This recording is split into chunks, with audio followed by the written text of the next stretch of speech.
Pink YouTube channel, where we make cocktails, we have fun, and we discover new things in the world of drinking.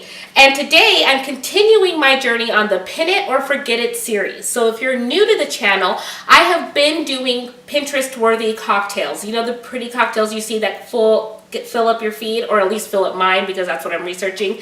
And I have this huge board full of cocktails, but never usually make them. So I decided to use my channel to make them and to let you know if you should pin it or forget it.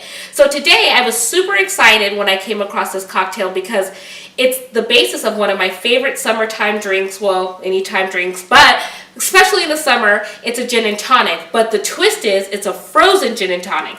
So basically it's a gin and tonic slushy. I mean, come on now. With spring here and summer right around the corner, I just imagine warm days and coming home and like making up a picture of these and just enjoying them outside on the deck during sunset, or just hanging out by the pool with friends. So let's get started on our frozen gin and tonic. I will try it for you live, and then I'll let you know if it's a pin it or forget it. So first we start off with a cup of ice. Now I have put this recipe in half because it makes 6, and I'm not going to be drinking a whole pitcher full of gin and tonics, or else things get real sloppy real quick. So I'm making half of the recipe, but you can double this, triple this. So if you're having a party, take the proportions and multiply them as needed. I will have the recipe in the description box below. So I've got a cup of ice in my blender pitcher. God, I cannot remember what things are called today.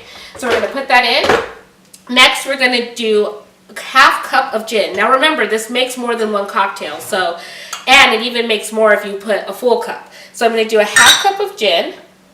And you can use whatever gin you like. So if you like a Hendrix, if you like Tanqueray, whatever it is, the gin that you like is the gin you should drink. So we got a half cup of gin. I'm going to put that right in our blender. And then we're going to use an ounce of lime juice, fresh squeezed. You know the rule around here, we squeeze our juice, it makes a difference. So we're going to use 1 ounce of fresh lime juice, and that's going to give it that lime squeeze, because if you have a gin and tonic, it always comes with a squeeze of lime on top. So I like that they finished this also with some fresh lime juice. So we've got our gin, we've got our lime. Next, we got to get our what? Tonic. So I'm using Fever Tree, or you can use Q. I like the better brands of the more like artisanal or bougie brands of tonic. They just are less sweet and less syrupy, and they have more of a good herbaceous flavor that complements the gin. But use whatever tonic you like. So we're going to use 1.5 cups. Ah, look at all those bubbles. So we have another little bottle, and most of the time they do come in a big bottle. I just couldn't find any, so we got this. So I have 1.5 cups of our tonic. So basically, gin and tonic, ice, and now we are going to blend this beautiful fancy Vitamix. So let me move all my stuff so I can see what I'm doing. Face it towards me. We're gonna put it on. Oh, side. Mine is like way more basic, like I don't have the fancy switch, so I'm learning something today. So we're gonna pulse. It's gonna get a little loud. Here, put it over here. There we go. So we're gonna pulse it and make it like this, like ice cream. I'm waiting to hear all the ice.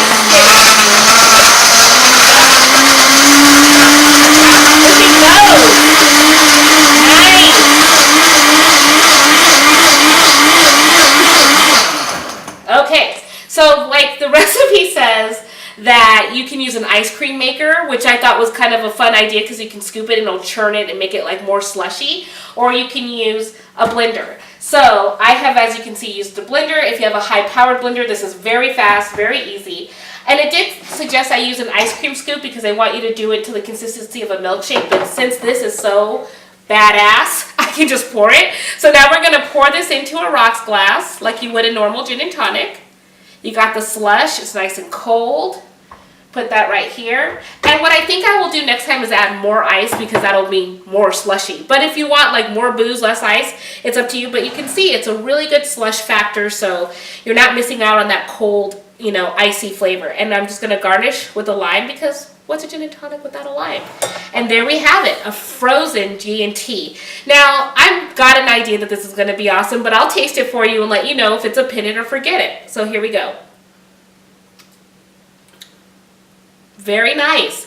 It's actually a little better than a normal gin and tonic because with the ice melted in, it kind of dilutes it just a bit, so you get the freshness of the gin, and the lime juice really is bright, and it's very easy drinking, very smooth. So I suggest on your next hot summer day that you whip up a batch of these. Instead of frozen margaritas, do a frozen gin and tonic. Thank you for watching, everybody. We'll see you next time, and cheers!